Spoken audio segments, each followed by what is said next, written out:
Good morning and good afternoon, everyone. My name is Megan Diamond, and I'm the Assistant Director of Programs and Innovation at the Harvard Global Health Institute.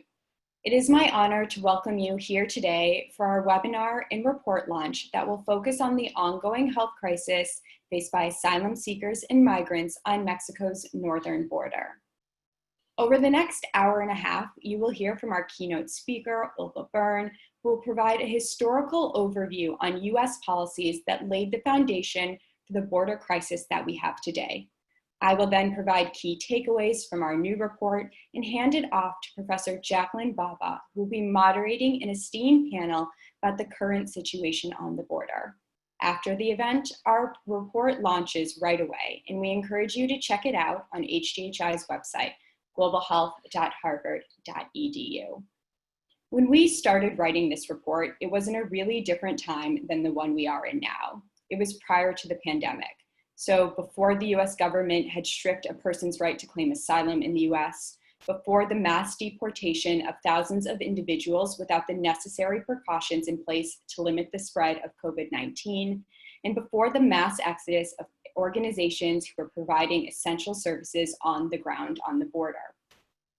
Yet even now, this report couldn't be more relevant. It provides a baseline understanding of the dire living conditions that existed before COVID-19. It highlights how infectious diseases already threaten migrants' health, that chronic and mental health conditions are already pervasive, and inadequate access to healthcare resources is the status quo. So in today's webinar, our objective is to bridge the gap between how things were to how things are and demonstrate the interconnectedness between the past and present in shaping this crisis. Before we get started, I have just a few housekeeping notes. This video is being live streamed through Zoom, and a recording will be made available on the HGHI website afterwards. We'll be running Q&A during the panel discussion, so we have enabled our Ask a Question feature on the bottom of the screen. If you have any questions during the webinar, just pop them in there and we'll do our very best to get to them. We have also enabled the chat function, which will be monitored and overseen by my colleague, Caroline. When using this function, please make sure you set the message recipient to everyone and not just the panelists.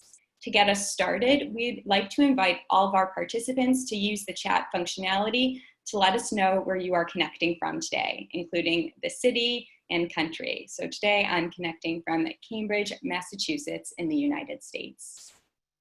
With that, it is my honor to introduce you to our keynote speaker, Olga Byrne, who is the Director of Immigration Policy at International Rescue Committee. In this role, she oversees immigration legal services across IRC's network of 24 US offices and co-leads a task force of experts overseeing IRC's response to the humanitarian crisis at the US southern border. With that, Olga, I'll hand it over to you.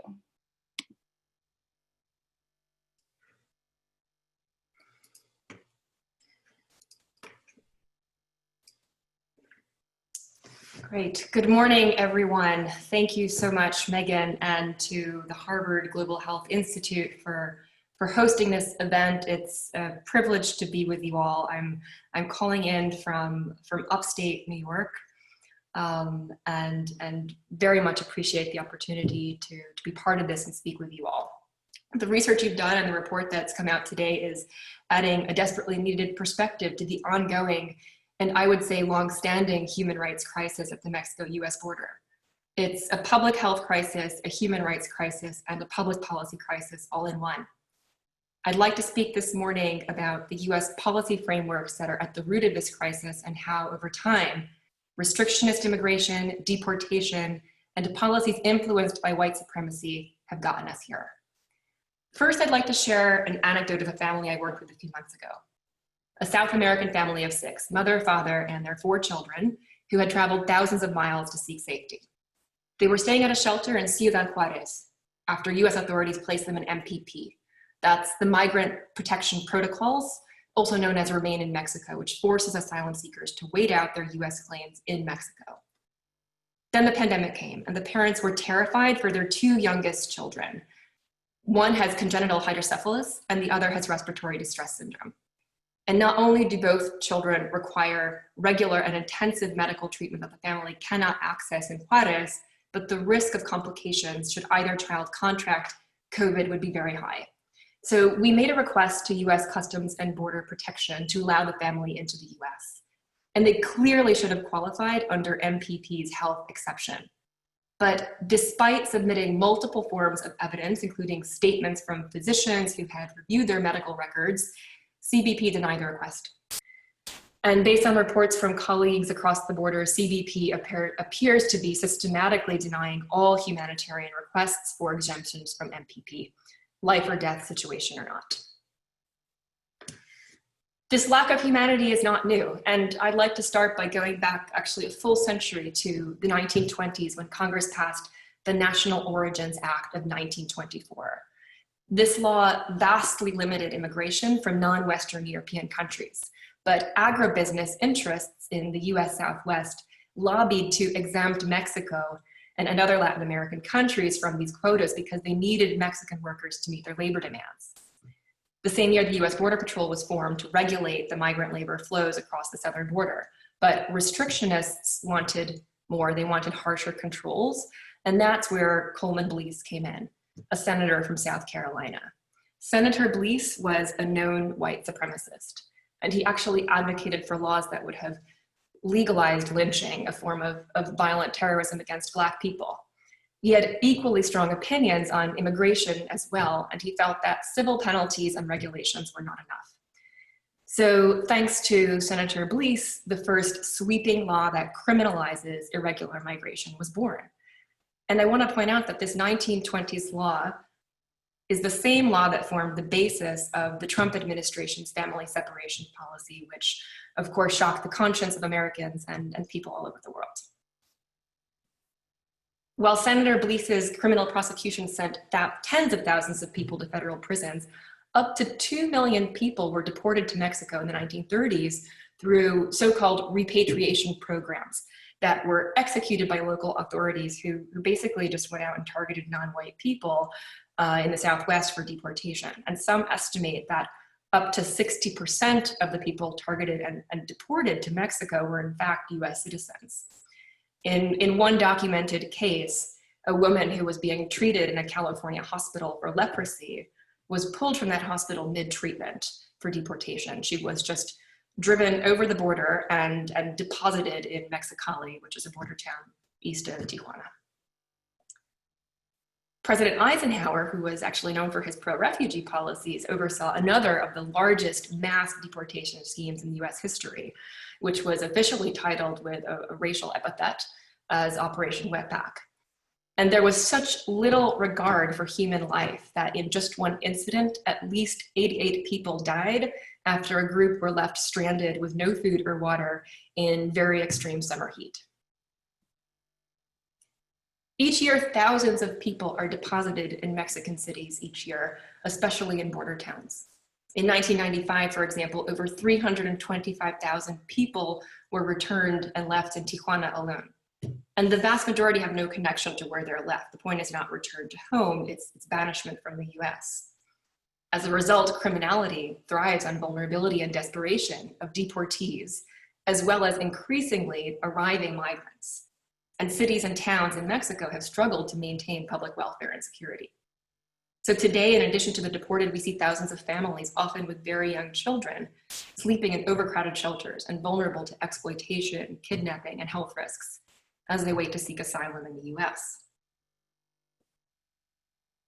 The difference compared to prior years is that the percentage of children is increasing significantly. My colleagues from the International Rescue Committee Central America office say this is because families fleeing violence are now often too afraid to leave their children behind. In 2019, we saw the largest number of children encountered at the US border on recent record. 76,000 children arrived on their own, unaccompanied, and nearly 500,000 people traveling as families with young children came to the US southern border to seek safety and a better life. The conditions can be deadly on the journey, and upon reaching northern Mexico, they don't improve. Advocacy groups and journalists have documented thousands of cases of violence in the past couple of years, including against very young children who fall prey to the criminal networks that have fed on vulnerability and desperation at the border for decades. IRC has been providing humanitarian assistance in Ciudad Juarez, a city across the border from El Paso, since early 2019. We work with a network of shelters where families, unaccompanied children, and adults are waiting to present their case to the US. We provided support to build out safer and more secure infrastructure at several shelters, as well as some capacity building to improve access to services, especially for victims of gender-based violence. And when COVID broke out this spring, we developed a public health awareness campaign. But services and resources are extremely limited in northern Mexico, and collaboration with longstanding local humanitarian actors, as well as local governments in Mexico, has been key. Many NGOs and grassroots groups from the US have also been playing a role in providing support as the situation has grown increasingly dire in northern Mexico. But US authorities, on the other hand, and I don't believe this will surprise you, they've met the pleas from children and family not with humanity, but with increasingly harsh and inhumane immigration controls. A new era of inhumanity in immigration enforcement began in January 2017, when within 1 month, just 1 month of taking office, President Trump issued an executive order on border security and immigration enforcement. This executive order set out an incredibly detailed vision for this administration's notoriously cruel immigration policies, which they have systematically implemented over the past 3.5 years. But while shocking in their scope, his predecessors had supplied the tools for these actions. Eisenhower and Hoover provided the template for mass deportation. En masse criminal prosecutions, known as Operation Streamline, were put into effect by President George W. Bush as a kind of surreal factory line style homage to Senator Coleman Blease's racist law of the 1920s. MPP, while first implemented in 2019, is based off statutes signed into law by President Clinton, as well as a number of other expedited asylum processes that have essentially done away with asylum protection. And the infamous Dilley, Carnes, and Artesia family detention centers, which left thousands of vulnerable young children and mothers detained for months in private prisons without access to lawyers, were built by President Obama.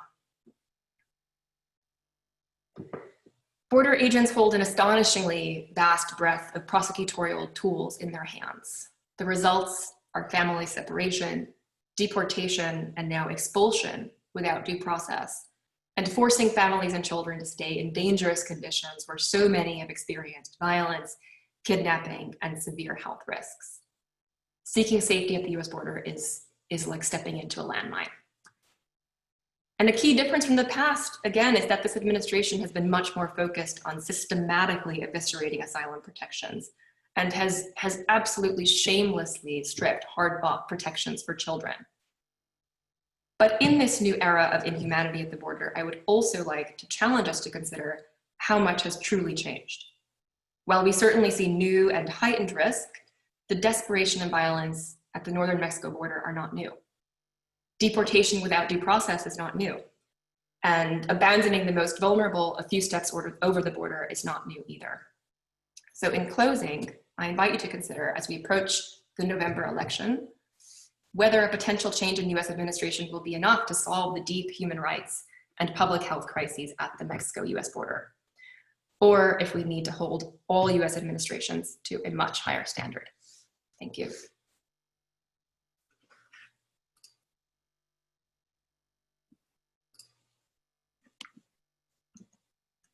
Great. Many thanks, Olga, for providing a history of policies that have targeted migrants and put their health at risk for decades. With that, I would like to take just a few minutes to walk you through the concept of our report and highlight key takeaways from A Population in Peril, a health crisis on the northern Mexico border. This report was written in collaboration with Boston College School of Social Work, with insights from partners at Tufts University, International Rescue Committee, Agenda Migrante, and Casa del Migrantes. It is based upon data collected by international NGOs, reporters, and service providers, and includes testimonials for people living on the border, from people living on the border, and was reviewed by colleagues working on the ground. In many ways, this report is meant to be a launch point. Given the little data and information that exists for this population, it provides a centralized place for policymakers and academics and advocates to find key information on the health needs of asylum seekers and migrants on the border. It is also a catalyst for change, encouraging relationship building with those who are caring for this community while demanding urgent binational governmental action. It is truly our hope that those who are here today and beyond can leverage this information in their own work as we collectively try to stop the inhumane treatment of those fleeing violence, persecution, and insecurity. The findings from this report provide a glimpse into the tremendous health burden that asylum seekers and migrants face every day. It highlights how US policies created this health crisis and have led to a bottleneck of migrants waiting indefinitely in cities that lack the resources to care for them. It reiterates the notion that even after a long and arduous journey from their home country, simply reaching the border with the hope of entering the US is not enough. And with that, the fight for a better life continues. Our report weaves a narrative of the challenges that migrants face from the moment they arrive at the border and illustrates how interconnected they are. Housing is inaccessible or insufficient, and migrants are forced to choose between living in overcrowded shelters that can be up to 3 times their capacity, or in massive tent encampments, or cramped rented rooms. The communities in which migrants live often have extremely high crime rates. Migrants are therefore vulnerable to violence and criminal activity, which can be a major deterrent for seeking healthcare or getting food. These living conditions prime asylum seekers to getting sick or sicker. Lack of basic sanitation means infectious diseases spread easily, idleness, uncertainty, and continued trauma exacerbate mental health conditions, and chronic diseases go untreated. One person interviewed for this report said, "Here in Mexico at the shelter, what can we do? I'm fearful and frightened all the time. I do not know anyone and I do not know what the future holds. I fear for my children. I fear that they will suffer. A couple of days ago, my little one had a very bad cold. Yes, they support us at the shelter, but it is difficult with so many people. I feel unsafe even at the shelter."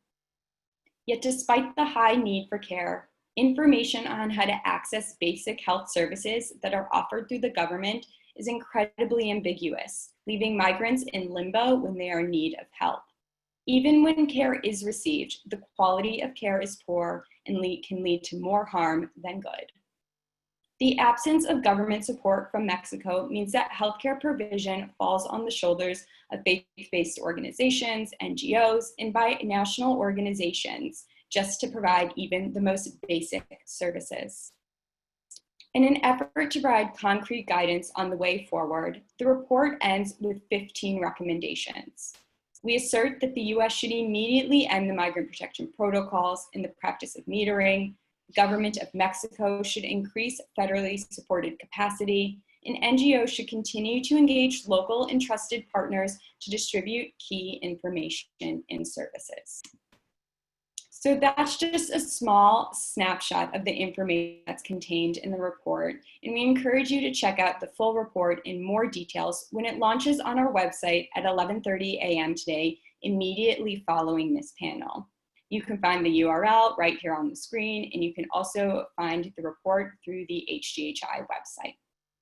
With that, I would like to transition over to our esteemed group of panelists who will be engaging in a discussion focused on the now, how the policies in response to COVID-19 have created an acute on-health crisis at our border.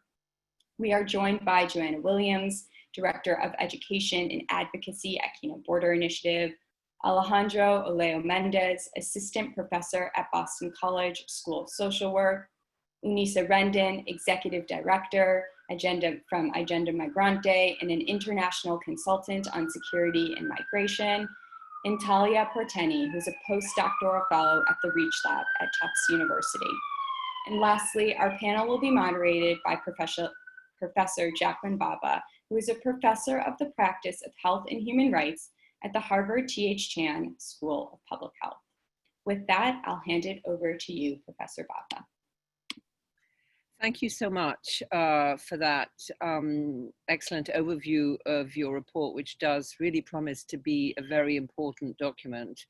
And thank you too to Olga for that really succinct but fascinating summary of what I guess historians call the longue durée, the long history of this very tortured and complex and unsatisfactory relationship between the US and Mexico, instantiated at the border, of the long history of exclusion, of inhumanity, and of racism. So I think you're absolutely right, Olga, to point out that this is not just a problem of this administration, egregious and extreme though its policies are. This is something really quite deeply rooted in the DNA of the history of the US, and it's going to take a concerted political effort to reverse direction.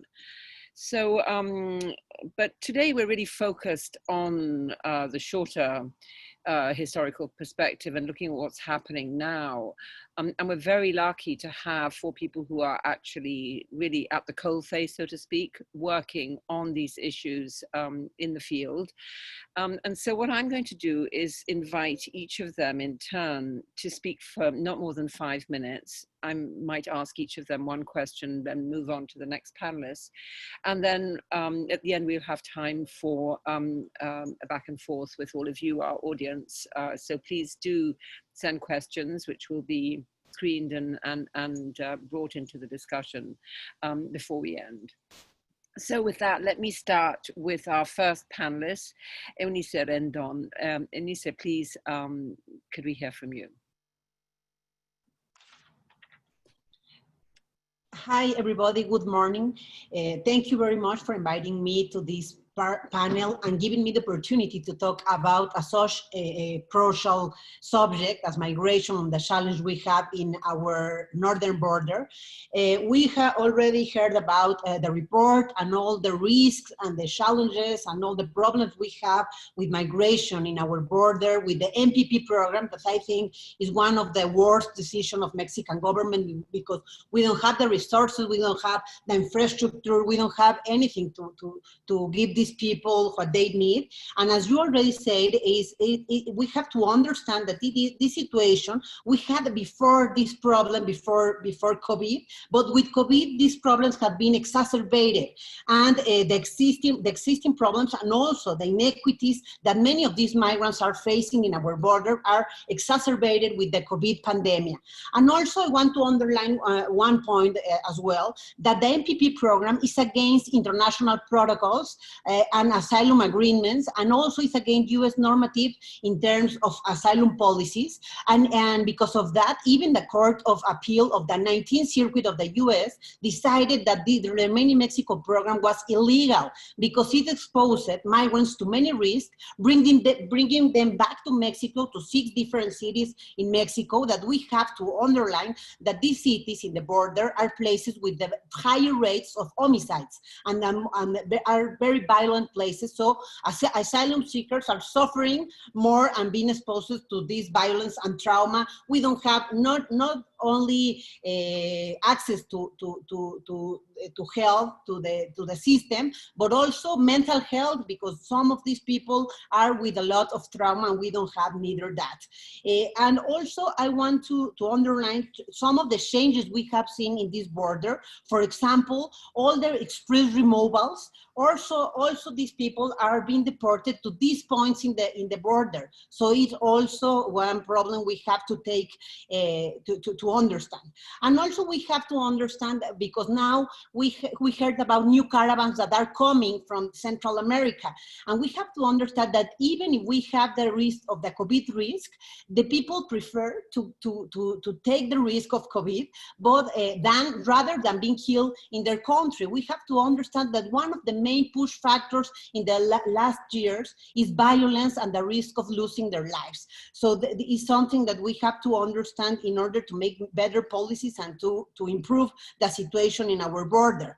Also, we have seen during these COVID months that this situation is exacerbated also because, for example, we used to have the humanitarian parole. That means that people with special condition, with very difficult cases, they were accepted in the US and giving them this access to health and other benefits. But now it's finished with COVID since March. And also, we have seen a lot of change, for example, in the agreed schedules we used to have for deporting people. Now they are deporting people in like at midnight, and in times it's more difficult, and the criminal groups are also taking profit of that, especially with children. And here I want to underline the circuit children, which are some of the children that we have in our border, and they're named like circuit children because they go and come back trafficking and smuggling people, especially people,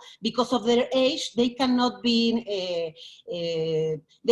taken by the police in the United States, so they bring back to Mexico. I have been interviewing some of these children. They have between 14 and 17 years, and they are growing up in all these risk factors. Some of them are these unaccompanied minors and also children of this border, and some of them, they are engaged on that because of the money, but also in many cases it is a path towards social recognition, and they can assume some of the adults' tasks. So we have to take also that in account, because children are the most vulnerable phase of migration. And the last point I want to point out is that more than 150 NGOs in Mexico has sued the government in Mexico, especially the INAMI, the Institution for Migration, in order to push them to have the health conditions and protocol, special protocols for all the migrants that are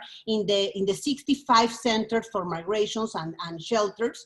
And this is important because it marks a precedent, because we doesn't have that kind of precedent in Mexico. So now we are working on that. We don't have very good results now, but we are following this case. And I think that and to close my remarks, I just want to say that it's a very important challenge, and we have to understand that we need empathic policies, and we have to understand that we are talking more than numbers. We are talking about human life, families, and stories, and I think that we need new policies in terms of migration, even in Mexico and in the United States, and in next months and the next year is going to be crucial for these policies and the change we need in order to help these people and the risk they are crossing in this border. Thank you very much.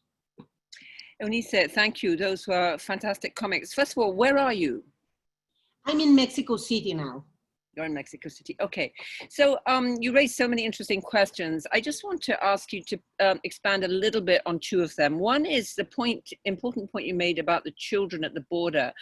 As I understood what you said, what's happening now in a way is a perverse kind of education or training for these children to get inducted into kind of irregular facilitation, so like a kind of a smuggling business nearly. So far from giving children opportunity and protection, I think what you're suggesting is the current policies, you know, led by the US government, but to some extent, you know, with Mexico, you know, being forced to play the game. These policies are actually providing a very perverse kind of incentive to children to learn skills, which probably will then develop into potentially, you know, kind of criminal careers down the line. Is that, did I understand you right? Is that what you're saying? Yes, that's exactly that it's very sad to see these children growing up with all these risk factors toward them.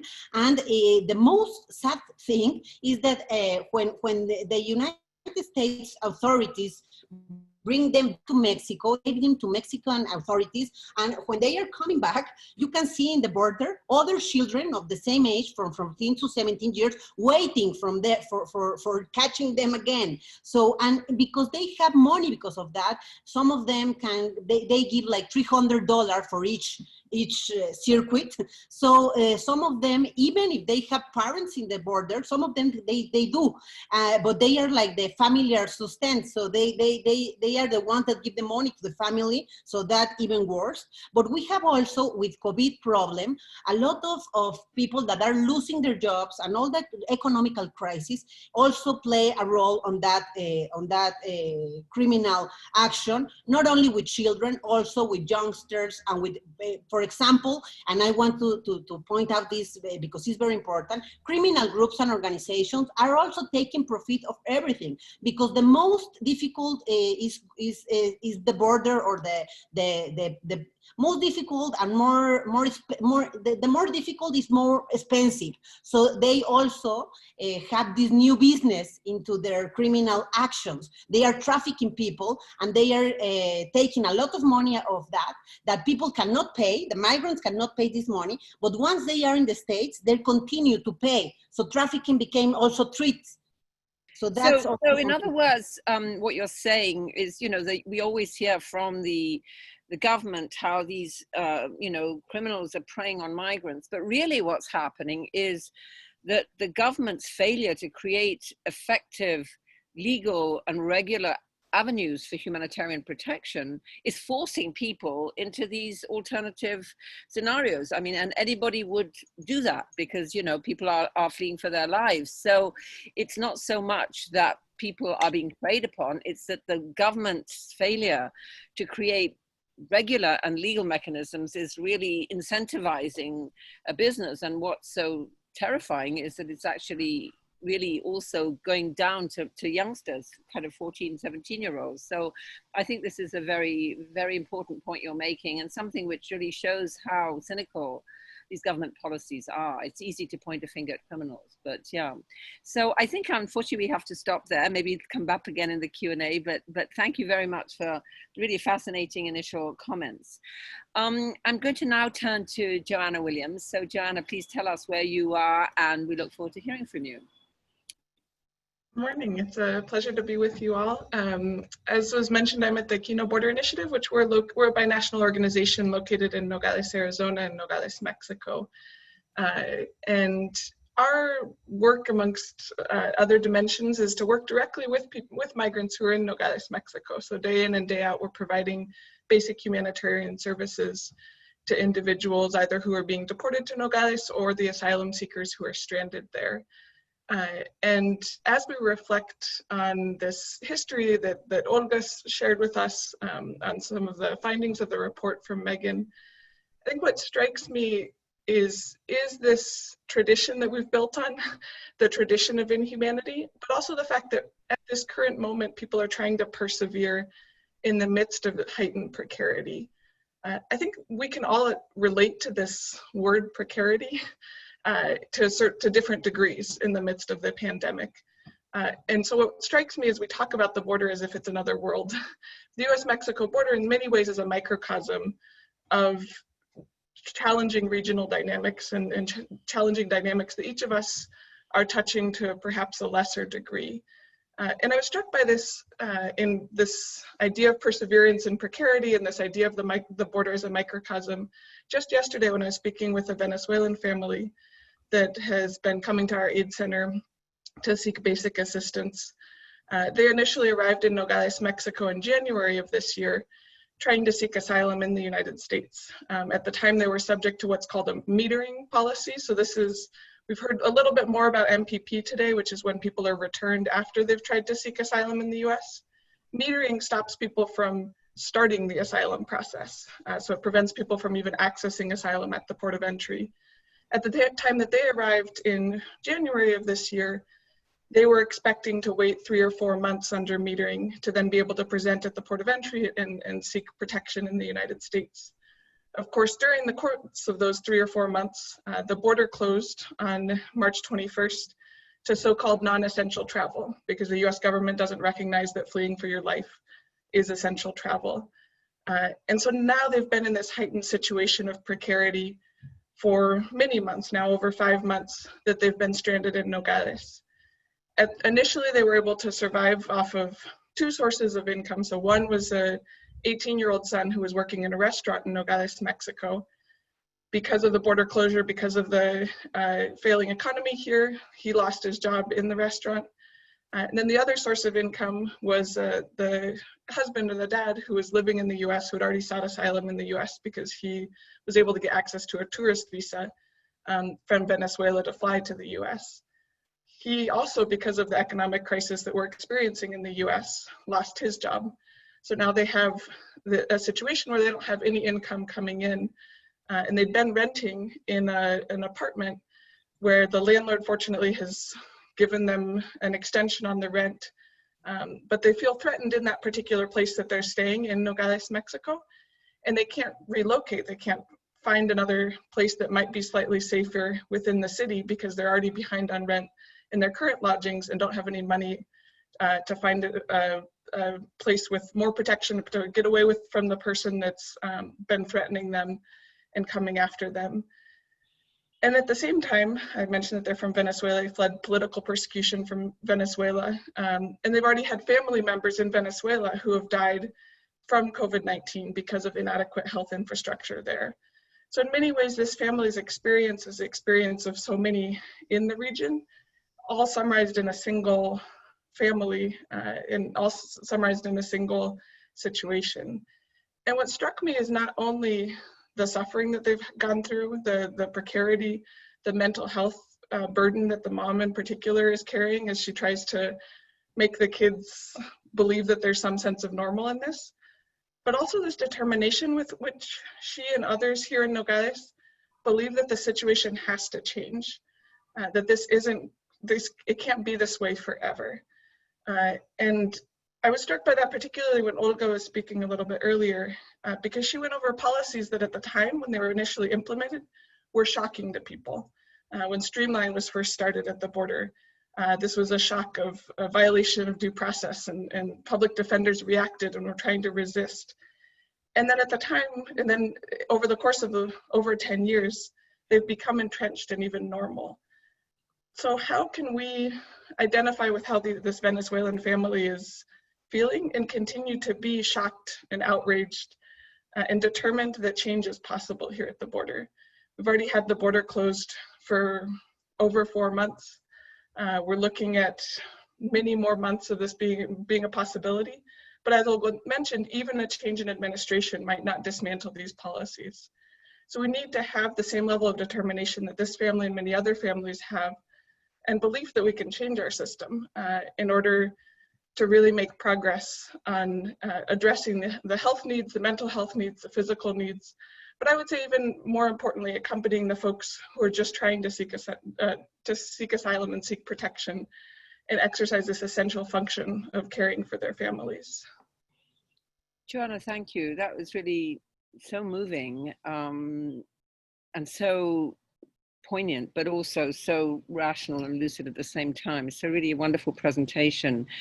I think you made several very important points, one of which is that we tend to think of the border, those of us sitting like me in Cambridge, Massachusetts, as being this, kind of dangerous, remote place. But actually, as you quite rightly said, it really is a microcosm for the incredible inequities in this whole region. And, we're seeing the same frankly, in refugee camps in Greece. So that's one point, very important point, that this is not an isolated kind of little hellhole in the middle of Elysian field. This is really just a sort of an acute example of what's a kind of a product of centuries of exploitation and inequity. And I should also say, nobody's mentioned this yet, but of course the consequences of climate change, which have forced people to leave their agricultural land to move to cities, which are increasingly dangerous. And then of course, as the whole thing snowballs into having to flee and to try to move to the US. So that's one important point you made. And the second important point I think you made is this really extraordinary I mean, you gave it to us through the lens of this Venezuelan family, this extraordinary combination of acute, virtually unbearable suffering and resilience. And I think, you know, somebody who works on, amongst others things on child migration, we know how critical for children the resilience of parents is, that children can suffer through just about anything if they have a guardian, a parent who gives them faith and a sense of security. And so what this Venezuelan woman is doing is really heroic, not just for her children, but for society. She's providing hope in the midst of such difficulties. So these are really unsung heroes. I mean, these women who, despite the odds, are kind of making the best of it, not being self-pitying, but actually trying to be resilient. So, I mean, really, thank you. That's a very, very moving presentation. So I wanted to ask you, in this context, what are the priorities that you see as a NGO activist, or I don't know how you describe yourself? What are the primary, you know, there's so many needs, you know, there's financial needs, there are health needs, there are mental health needs, there are, you know, kind of legal needs. How do you kind of define your agenda of priority in the midst of all this need?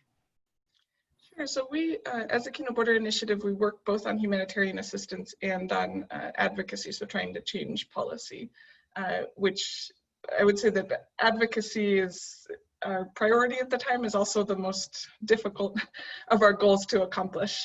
So restoring access to protection in the United States, and then also allowing people to access legal status within Mexico, so that if they choose to settle in Mexico, they have that opportunity, are two priorities from the policy side. In terms of the humanitarian assistance side, to the extent that we can promote or accompany people in their process of autonomy, seeking out jobs or able to find housing, or in some way have, even if it's just for a period of 9 to 12 months, have some level of self-sufficiency within Nogales, Mexico. I think that that's critical. From that then combines different humanitarian considerations and also mental health considerations. When folks don't have access to work, when they don't feel empowered in their own self-sufficiency and autonomy, then everything else becomes more complicated. So just because it's our priority doesn't mean that we've found the magic formula to accomplish it. But I think that that's the lens that we're thinking from, and the lens that we're approaching our work from, as we accompany the families here. Thank you. Yes, and I think you know, for all the students who are listening in, I think a critical point you make is how important the combination of on-the-ground casework is with advocacy. I think I often encounter students who, you know, want to make a difference and they want to go straight to Geneva or Washington or New York. And I always say, you know, there's nothing like having the real deep knowledge you get from the field work to inform your advocacy, and actually having cases like the family story you told us in a way so much more impactful for politicians too than charts and charts of statistics. So thank you so much for your contribution and also for your work. And now we'll move on to Talia Porteni. So Talia, I look forward to hearing from you, please. Thank you, Professor Baba. First of all, I'd like to start by thanking HGHI for inviting me to the panel. Immense work done by Megan, Luke, Carissa, just to get this report together and to organize us as a group. And also acknowledge my amazing fellow panelists and their work, as you say, Professor Baba, in the field. And it's just very inspiring, and I'm so happy that you guys exist and are so committed to this work. So I'm gonna start, first of all, I mean, really talking about, as our other fellow panelists have talked about, the issues that we see through COVID-19 and how they amplify disparities. And I want to say that this is certainly true throughout the world and in the region, but really we see this more and more in our migrant communities. So I'm going to talk about three main points. Again, just acknowledge the impact of COVID-19 and the difficulties to implement prevention policies at the state level, but also at the municipal level and in the border.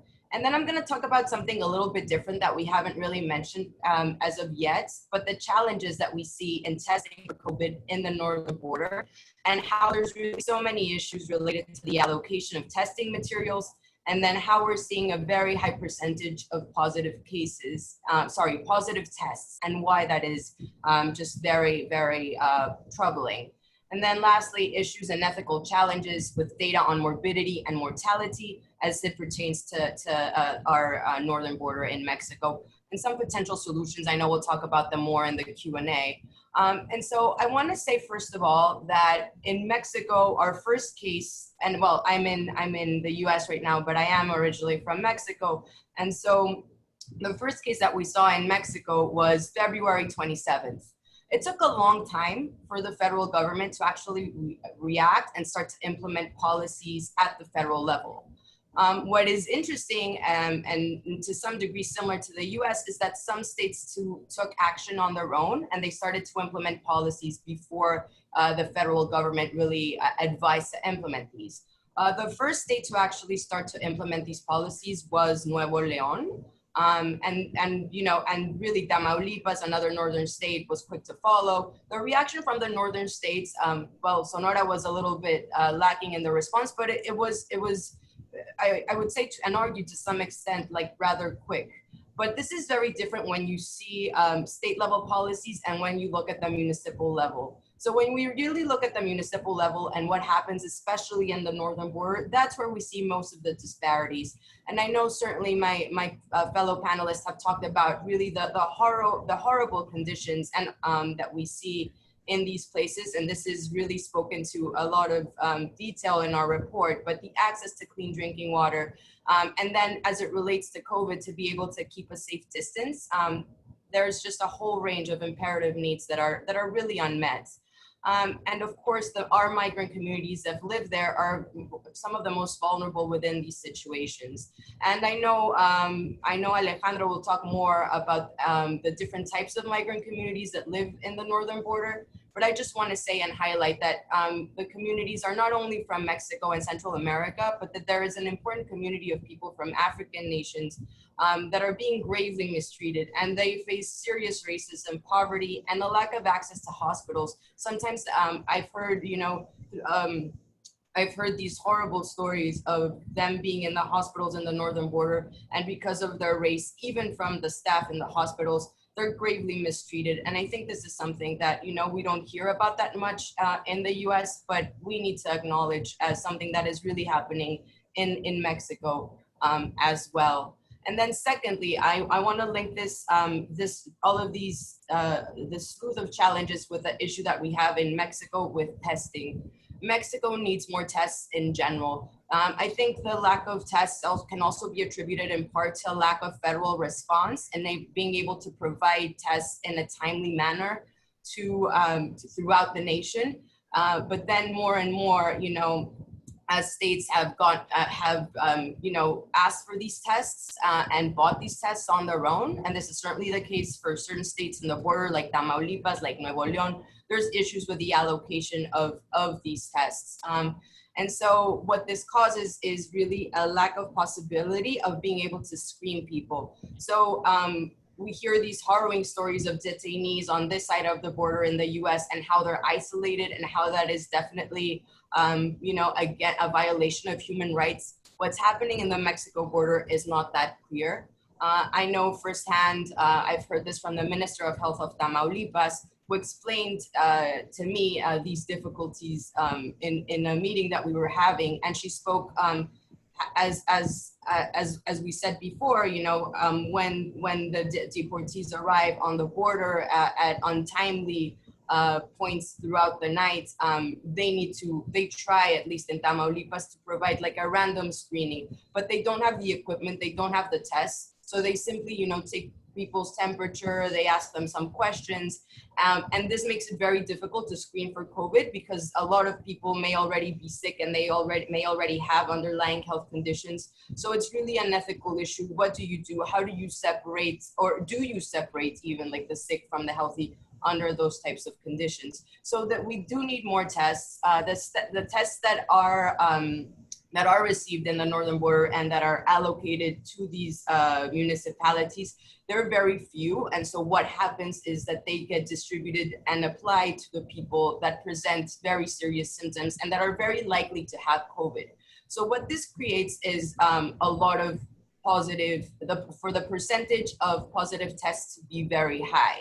So what this means, in general is you see, and so this is part of a study that I'm helping carry through, is that for example, in the northern border, and especially we see this in, well, our preliminary results indicate that in Nuevo León, Tamaulipas, Sonora, and especially in these municipalities, the percentage of positive cases are close or around 80%. And so what this means, it doesn't mean, or I don't necessarily think that I have enough information to say that 80% of people there have COVID, but the distribution of the tests are just, well, there's a lot of challenges there. And so we see issues with underreporting and also with a very high rate of positive tests. And so what this creates is a lack of information for decision makers and policymakers to actually implement safer policies where they're needed the most. And I also want to highlight, this is something that we're seeing again in the northern border, but we also see the same issue in Mexico's southern border, in Chiapas, in the municipalities that are in the border. And so another issue that I wanted to highlight is to talk about how we're having a lot of problems with the registering, not only of morbidities, but also mortality in these sections throughout the country.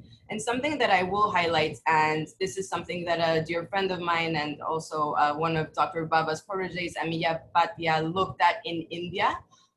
She really looked at how hard it is for a person that doesn't have a certificate to actually even have a birth certificate, to have a death certificate after the fact.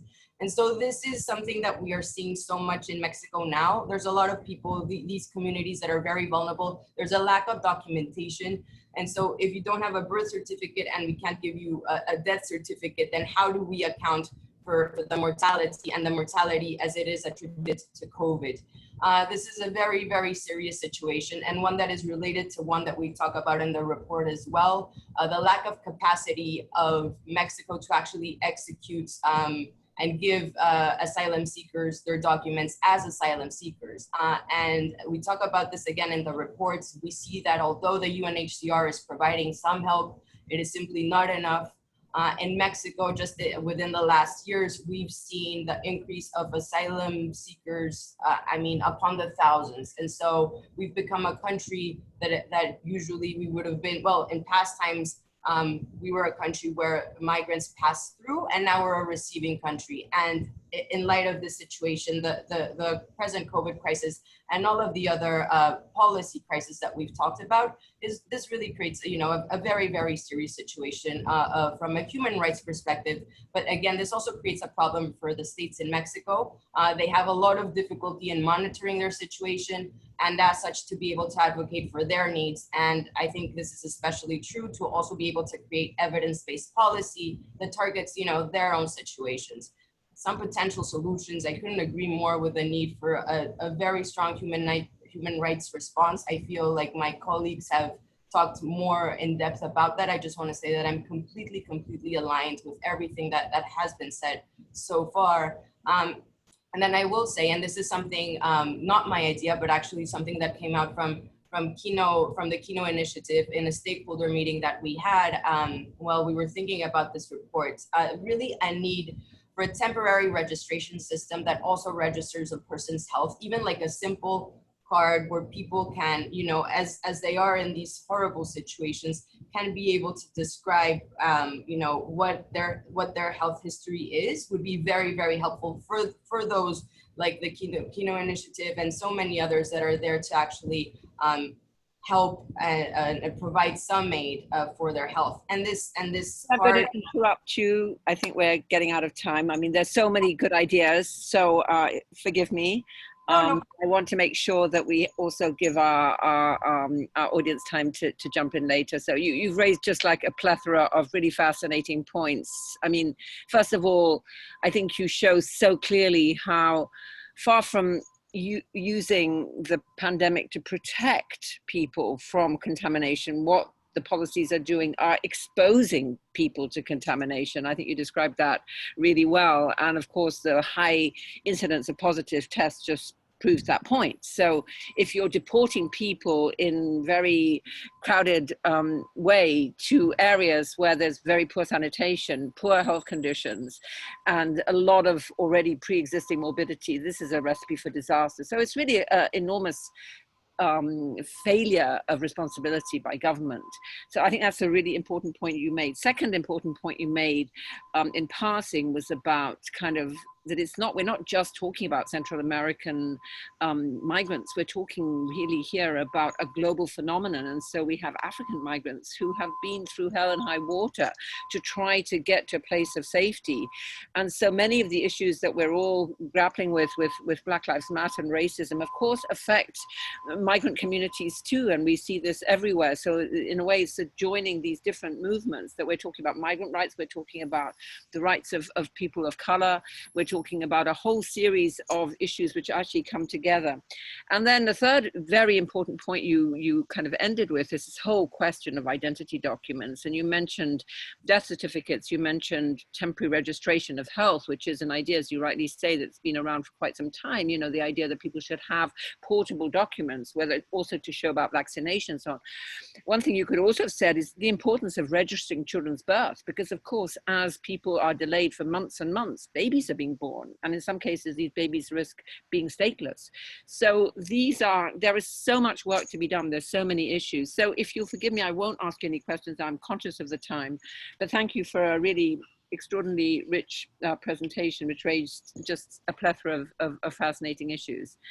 So last but not least, and we should not be accused of gender discrimination, we have Alejandro Olayo Mendez, our very cherished male panelist. So Alejandro, over to you. Thank you very much, Professor Baba. Thank you to all my fellow panelists, and thank you especially to Megan, Carissa, and Luke for all the work that they have put into making this report a reality. I think I'm going to talk about like 3 points. One has to do with context. So when we talk about the border, we just need to be mindful that every point at the border, every city at the border, Tijuana, Juarez, Nogales, Matamoros, Nuevo Laredo, all these cities where migrants or asylum seekers have been returned to wait on MPP, or migrants have been waiting to receive just the appointment to be able to claim asylum at the border, the realities are different. It's not the same to be in a larger city, in an urban place like Tijuana that may offer different type of opportunities. It's not the same to be in Juarez. It's not the same to be in Matamoros, which is smaller, which are higher risk and peligrosity. It's not the same Nogales, Mexicali. So I think when we talk about also the interventions and the type of access to services and the risk that asylum seekers and migrants have, those things will vary from place to place to place. So I think that is an important question. The other issue has to do with profiles of the migrants. So when we talk about these asylum seekers, when we talk about migrants, I will make 2 distinctions. And thank you, Talia, for bringing up the African population. Also, we can talk about the Haitian population that arrived in 2016 back to Tijuana and that have been living in very poor conditions back there. You have almost probably a cluster of 500, 600 Haitians living in very poor conditions in Tijuana and Mexicali. So you have these different populations that come from all over the world that are faced with this precarity and uncertainty along the border. The other thing that it's important to note here is that there are some asylum seekers that will have better opportunities to access the services, either because they have access to more resources because of the contacts that they have already in the US, or because simply they are in a way better organized, they have a little bit more of education, of opportunity. So you will have, for example, my work has been in Juarez and in Matamoros. And by the way, I'm connecting from Boston. And there in Juarez, you could see that already the Cubans and the Venezuelans are much more better organized. I mean, like to the point that the Cubans have opened a couple of enterprises, a couple of restaurants in downtown Juarez, so you can have good Cuban cuisine, a good Cuban meal. But it is because they have a longer history or they have access to better support on this side of the border. Also, of course, they receive through the policy kind of like probably a better treatment in a way. There's because of the political stance of the administration and historically that the US has had. So you will have this type of group. You will have groups that, because they don't have the money, they have to rely on the shelters. They have to rely on the support of NGOs, or the support of all these groups that are providing the best way they can the basic needs for these populations. So this is probably the population that has been placed in the federal shelter, which, by the way, we only have 2 instances of federal shelters in Mexico. One, or the pilot, who was open in Juarez, and there's another instance that has been open in Tijuana. So it's very important. And then you will have a third group, a group that doesn't have too many resources, but for different reasons, they don't want to be in the shelters because they don't feel safe, because they just don't like the rules that sometimes shelters have in place. And of course, they become these, as some people working on the ground will call it, migrants in street situations, migrantes de calle, which they will have the need to rely or to seek some other services to be able to go on. So in a way, the less you are connected to organizations on the ground, the more difficult it's going to be for you to access services. The more vulnerable you are going to be. And of course, the more resources you have, the more you are able to attend other things. And the last point that I'm going to talk is like the barriers to access.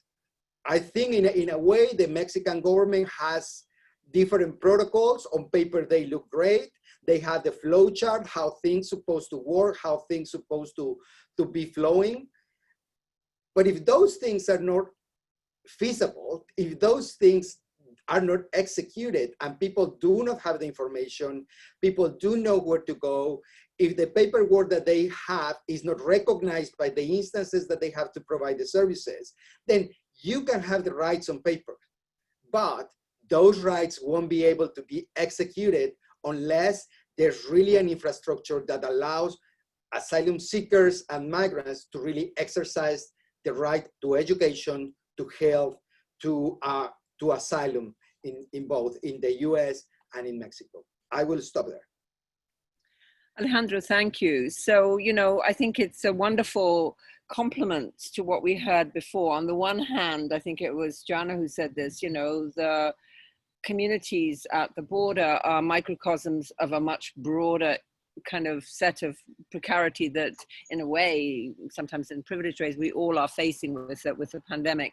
On the other hand, you make the critical point that there's always specificity, and that people have different needs, and people come to the table with different assets or different social capital. And you make the very important point that the pandemic and exclusionary border policies, of course, impact people differently based on their pre-existing conditions. So I think your example of the Cuban entrepreneurs is a very important and fascinating one. And I think you're also right to say that there are some people who, for whatever reasons, are just literally destitute.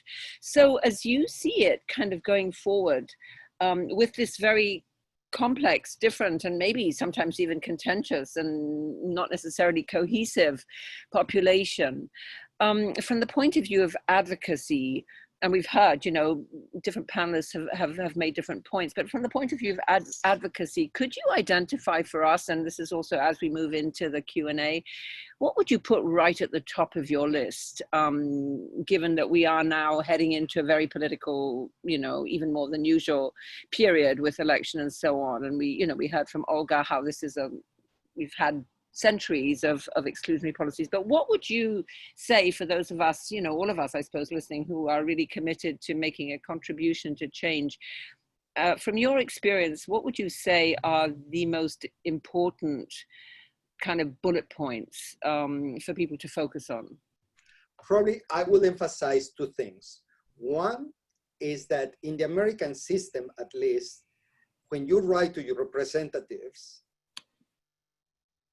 I would say, if not often or always, they listen, or at least they are aware of the voices or the concerns that the people bring to the table. So I will encourage people who are far away from, removed from the border, to really write to your representatives, make sure that they bring to the table these concerns. I mean, this is kind of like a high level, these concerns. And I would say just to really end the MPP policy and to offer kind of like different kinds of opportunities for people to seek asylum within the United States, to wait for their asylum process within the United States. So that would be one thing. The other thing that I think has to do with more on the ground level, I think we need to try to keep fostering more collaboration on both sides. At this point, probably during the pandemic, it's easier for the American population to cross the border, collaborate, look a couple of things, support as much as they can, and then return, which is not feasible for the Mexican population to come and seek support or anything. So collaboration in those type of things will be important. And also keep fostering with the Mexican government to have a better implementation of the protocols that they have on paper. To really, I mean, if they say asylum seekers can access health services, okay, how, where?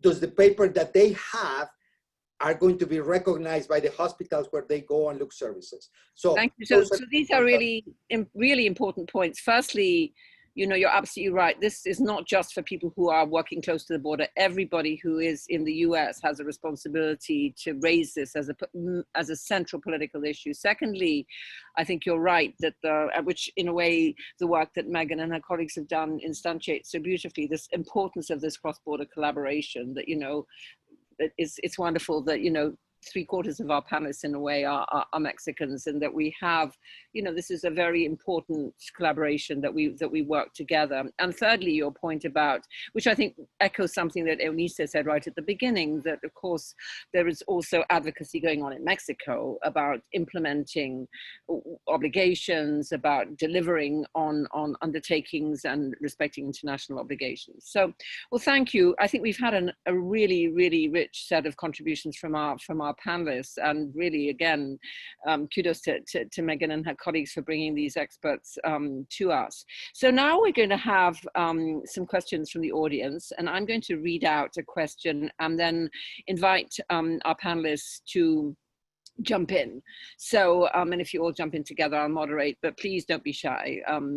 Or the four of you. So the first question: if the Trump administration is replaced in November 2020 elections and its policies and programs are reversed, what specific changes would be most necessary and effective in healing the relationship between the two nations and reversing the harm done or impending to the people at or near the border, Mexicans and US citizens and refugees? So, in other words, if we do have a democratic administration, and given the long history of exclusionary policies, what are the most necessary changes that people would advocate for? And the second part of this question is, what would be your estimate of the time needed to restore full faith and trust, mutually beneficial trade between Mexico and the US? So that's a kind of bigger question. So why don't we start, Eunice, why don't you start maybe just to sort of say what, from your perspective, what you see as specific changes which would be most necessary from your vantage point, and then Alejandro, everybody, please, Talia, jump in. Thank you very much. I think that the most important change and challenge we have is the MPP program. We have to stop this program because it's not good for people, and it's not legal. It's against every international tool and even our law and the United States law as well with asylum seekers. So I think that the first thing we have to do is to stop this program. We also have a lot of challenges, as you already said, that are not new ones. Even with Obama, we used to have this challenge, but we have something that has changed, which is very important to underline. Obama deported like 3,000 people also during his period, but Trump have similar numbers, even a little less number than Obama. But the problem with Trump is that he's removing people with more time in the States, with more years in the States, with more family, with more links. No, with Obama, we have seen like the deportation in the border deportations. And with Trump, we more people that live inside the country that have been deported, and the challenge to reincorporate these people in Mexico is very important. So we have also to take that in account. And the last thing I want to point out is children migration. We have to make a special compromise with this population, because as I already said, it's the most vulnerable phase of migration. And we have a lot of people with the caravanas and with all these migration issues. We have a lot of unaccompanied minors that have been part of this migration, and we have to take that in account and to give special attention to this kind of population, these children. Thank you so much. Jana, would you like to add something? Yeah, I think just building what Ana Eunice was mentioning, first of all, we can't start as if there's a new administration in January of 2021, we can't start as if that's a fresh slate, because it's not just a matter of respecting rights moving forward, but also restoring injustice that's happened in the past, which goes to this comment about the number of people who have been deported and separated from their kids. We've talked about family separation in certain contexts, but that's a piece that's oftentimes lost from the discussion. We need to figure out, how are we really going to restore family unity and not just keep families together that are currently living in the United States, but restore family unity with these heightened deportations. Then the other framework that I encourage people to think from is what really has been a larger part of discussions about policing in the United States, but the divest, invest framework. We've been the top priority, not just under the Trump administration, though certainly under the Trump administration, for many years here at the border has been on increased militarization, more border patrol agents, more walls, more technology. That's where we've been pouring money in. And the Mexican government, frankly, has also been doing that when it comes to addressing the realities of organized crime in Mexico. So what would it look like for us to divest from that heavily militarized approach and instead invest in border communities? Again, I'm repeating myself a little bit, but the border isn't a wasteland. There's communities on both sides that live here that oftentimes are the most marginalized when it comes to access to state resources, not just the migrant communities who live here, but border residents themselves. So investing in border communities in health and education, and ensuring really transnational welcome and the ability of folks, the people who live at the border are oftentimes connected across the border through family and community ties. So if we can promote that within border communities, then we can have this healing of past harm that's happened at the border.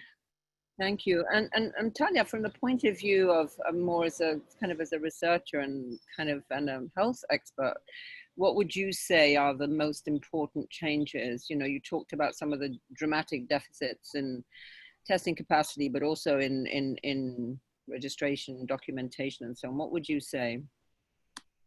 I mean, I would first of all agree with what Eunice and Joanna said so far, and I do think from like a policy standpoint, we all need to remind ourselves that even if the federal government changes, that the states and both like the state level in Mexico and in the US, they have an important role to play. And so I'm optimistic that if things improve at the federal level, that the state relationships may also be strengthened. And I think that's what I would, bet on and provide my efforts so that state-to-state communication can become better. Right now, there's sometimes like a lack of communication, a lack of mistrust. And I think building on like those relationships, again, those relationships, those ties, those networks are what can salvage, you know, many of these lives. So I think that's very, very important. And then of course, from a capacity building standpoint, the need for infrastructure, for equipment to be able to provide, you know, testing and to be able to understand what the needs are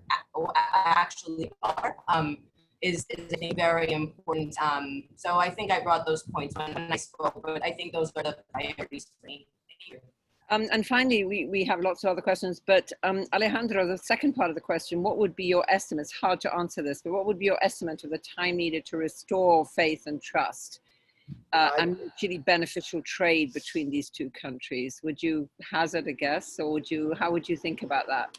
I would say that would be a work in progress, and that will really take, I mean, it's uncertain because policies take a time to be implemented, and it's not only in the implementation, it goes with all the regulations. So it will take a long time to see even small changes that could benefit.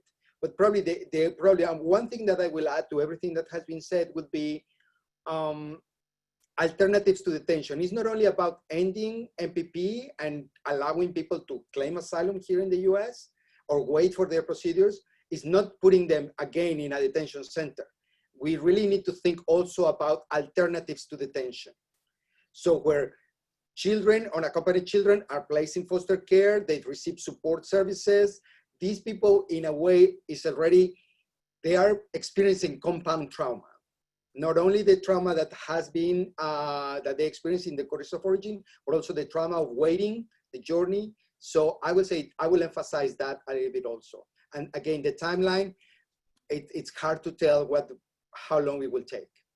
But you make a very good point that the timeline is not just a political timeline, it's in terms of people's lives. And if you think about toxic stress, which is, I think, is what our colleague, Professor Shankov refers to it as, this has the potential of having lifelong scars on young people. And this is just a tremendous responsibility. It goes back also to Jana's point about the importance for reparations, of thinking not just about prospective change, but also addressing some of the enduring evils that have come out of this.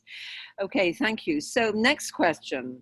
We are witnessing the massive violation of human rights on the border with Mexico, especially with thousands of families in the MPP program, and no immigration authority does anything. How effective would it be to file a petition before the Inter-American Commission on Human Rights to restore the enjoyment of rights wherever possible? So how effective, what do you think of the strategy of petitioning the Inter-American Commission for Human Rights? Who'd like to start on that?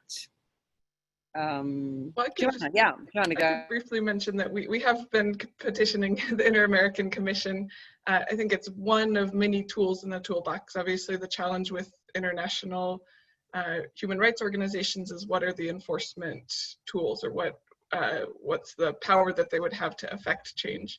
I'd encourage everyone to look at the Inter-American Commission statement from yesterday or a couple of days ago against the border closure and the violation of rights of asylum seekers. We've also, led by other organizations, are participating in a petition for a hearing this fall on these matters. So I think that raising this at an international or inter-American level is critical, but it's not sufficient for us to be able to affect change. And Joanna, while I've got you here on the screen, there's a question specifically for you. Can you talk about COVID denial amongst migrants and border residents? Is there a similar dynamic as there is in the US? And anybody else can then jump in if you know about this. And just to clarify, by COVID denial, you mean people who believe that COVID doesn't exist? Yeah, or who say it's just the flu, or, we see lots of examples of that, unfortunately. Yeah, unfortunately, fake news exists. That also transcends regions and countries' borders. I think what's striking, particularly amongst migrants, is that because coronavirus is being used as an excuse, a pretext to ebb away at their rights in so many ways, including through the border closure, including through delays in MPP, it's almost highly logical to believe that it's a conspiracy theory that's really being used by anti-immigrant groups. Even though, and I'm not endorsing that theory in any way, coronavirus is a serious public health threat. But from the perspective of somebody who's seeing all of these policies implemented on the pretext of COVID-19, it makes sense to believe that maybe this disease has been invented.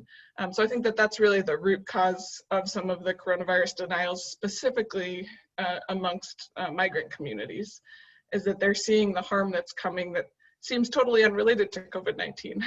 And so that's why they begin to believe that it might not be true. I will say that in a widespread sense, the migrants that we encounter here in Nogales are very aware of the risks of COVID-19, are doing the best that they can to take appropriate precautions, are really conscious of their family's health. So it's not in any way the majority, but I also think it's an explainable minority of folks who believe that it's a conspiracy theory. Thank you. So another question here, where kind of, we don't have a huge amount of time, but this may be for Talia, I'm not sure. Please talk about heavy militarization of northern Mexico and southern US and its impact on migrants' access to health service. You've discussed criminal organizations' impact. Well, what about the military? What are the legal justifications for this? And is there access for international medical groups such as MSF or PIH, so Médecins Sans Frontières or Partners in Health? So Talia, do you want to start with that maybe? Certainly, and then I'll defer to Eunice, because actually she's an expert on security issues as well as migration. I think what I can say is definitely there is access for MSF, for PIH to be there, similar to like Joanna's work. I mean, there is access and there is an ability to provide aid. It's just there isn't that much. There's just so much need that there can be more. And I think separately, the militarization of the Mexican border is also a huge issue that I feel it's a topic in and out of itself. It has to do with all of the violence, not only at the border, but in Mexico in general. And now you see the U.S. asking Mexico as well to militarize the border. And again, so the criminalization of migration also on the Mexican side. So you see the military trapping migrants and asylum seekers, making it a crime, and this is happening inside Mexico. And I feel that, again, that's a huge violation of human rights, and I'm going to defer to Eunice, who knows the details much more than me on that. Yeah, thank you. Thank you so much, Talia. Yeah, Eunice. Thank you. I just want to add that, for example, in Mexico, we have the Guardia Nacional, which is the military force, and we have they working on the border. And I think that one of the main problems is that these Guardia Nacional their main task are migrants. So that's a problem also for security in Mexico, because, for example, in Juarez, we have a very high rate of homicides. It's a very big problem. Even with COVID, it's a problem that didn't decrease. It had been increasing month by month. So one of the problems that we have now in security is the Guardia Nacional, instead of being there in the homicide crimes, in the crimes that people are suffering in their lives, they are more in the border because of the compromise that Mexico does with the United States, because they threaten us with a lot of things. But I think that that is a very big problem. And also about access to health system, we have a big problem there, because as Alejandro Layo said, is not, we have to make it real, not only in the paper, but the problem of making it real, even in some states like Chihuahua, that they give more access than other places, they are doing more tests than other places, or that they are trying to put a little bit more. But the problem is that we don't have this access, neither for the Mexican migrants that are coming back, for our people that are being deported. They have neither access for the health system, because we are changing all our system, because this new government are changing from Seguro Popular to a new INSABI. And this is a big problem, because all the bureaucracy that you have to change in order to have the new system is not ready, it's not already ready. So all this lack of connection with, not only with migrants, but also with Mexicans. So that's the big problem that and I just want to add one thing about refugees, because Talia mentioned it. But for example, in 2020, we have 80,000 asylum seekers, no, asking for Mexican protection. But we used to have, like 4 years ago, we used to have 4,000 people. So we have been increasing a lot because of Trump's policies and all the problems we have with the U.S. decisions. So we don't have the system, not only to give attention with integral policies to them, but neither to take in account their asylum ask or their refugee solicitude. Because from the last year, we have 70,000 asylum seekers or refugees asking to Mexican government, and we only had at the end of the year that 3% of this resolution made. So we have a huge problem in all this bureaucracy, and we don't have the resources, human and institutional ones, in order to take this challenge. Okay, we've got very little time left. Alejandro, I'm going to give you the last word, if I may. There's a question, and you've literally got 2 minutes to answer. It's not such an easy question. What is your insight on the 9th of July Department of Justice proposed rule that wants to reduce asylum based on the argument that COVID-19 potentially infected asylum seekers pose a risk for national security? So in other words, do you think there's any merit, or how would you answer the argument that reducing asylum is in the interests of the US because it protects the country against potentially infected entrants? It's okay. Probably what I would say is this action will be just along the lines of other actions that have been taken in dismantling the asylum system in the US. So it's not surprising. I think it's just using the current pandemic as an excuse just to continue this strategy of really limiting who can claim asylum, who can claim for help and safety in this country, a country that has a long tradition of really being welcoming or being aware of the needs or the stress of other people in need of protection. Thank you. Yeah, and you're absolutely right. And I think the other point one might make is that, you know, as a matter of international law, the right to seek asylum is really a right that is an obligation on the US, it's an obligation on Mexico, signed the relevant conventions. And so to show that there are considerations which prevent people from applying, you have to show that the considerations that you're applying are proportionate and reasonable. So the onus on the US government would be to say, well, it's reasonable and it's proportionate to stop somebody seeking protection when they're fleeing for their life because of the threat of contamination. And that's a high bar, I would say, for the US government. So there's a very good short note produced by UNHCR, which, I mean, maybe the organizers can make available to those who are interested, which sets out the legal arguments concisely. But the bottom line is you can't just close the border and say international law doesn't apply anymore.